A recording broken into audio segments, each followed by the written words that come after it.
यहाँ question number 9 में कह रहा है एक आदमी अपनी आय का 75% खर्च करता है। मान लीजिए कि वो 100 रुपया कमा रहा है, खर्च कितना कर दे रहा है 75 रुपया, तो बचत कितना हो जा रहा है यहाँ पर 25 रुपया का।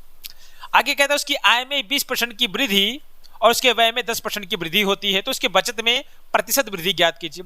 अब इनकम था पहले 100 रुपया, 20% बढ़कर कितना हो गया 120 हो गया। खर्च था पहले 75 जो कि 10% बढ़ गया, तो 75 का 10% होता है 7.5, तो इसको जोड़ेंगे कितना हो जाएगा 82 हो जाएगा। अब यहाँ पर बचत कितना हो रहा है, तो 120 में से 82.5 अगर हम लोग घटाते हैं तो हमारा निकल कर आता है 37.5। तो 37.5 का क्या हो रहा है बचत हो रहा है। पहले बचाता था 25 रुपया, अब बचा रहा है 37.5 रुपया, तो कितना वृद्धि हुआ तो 12.5 का वृद्धि हुआ।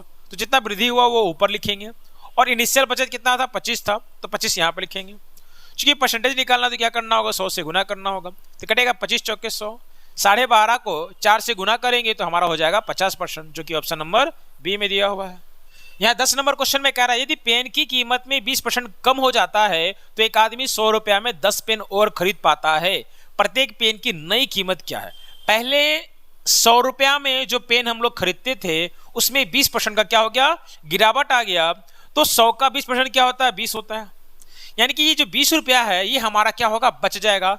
इस बचे हुए 20 रुपये से हम लोग कितना पेन खरीद रहे हैं 10 पेन खरीद रहे हैं, तो 20 रुपया में अगर 10 पेन मिल रहा है तो एक पेन का दाम कितना हो जाएगा 2 रुपया, जो कि हमारा ऑप्शन नंबर सी में दिया हुआ है। यहाँ क्वेश्चन नंबर 11 में कह रहा है एक संख्या में 60% घटाकर शेष में से 15% घटाने पर 1428 शेष बचता है, तो प्रारंभिक संख्या क्या होगा। मान लेते हैं हमारा संख्या कितना है 100 है, 100 में अगर हम लोग 60% घटा देंगे तो क्या बचेगा 40 बचेगा।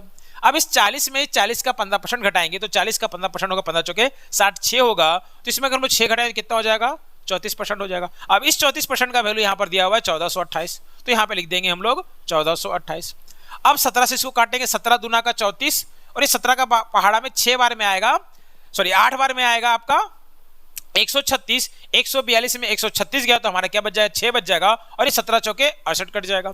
अब चूंकि हमको बताना है प्रारंभिक संख्या, तो प्रारंभिक संख्या कितना 100% है, तो यहाँ 50 से गुना करेंगे तो ये 100 हो जाएगा, तो यहाँ भी 50 से गुना करना होगा।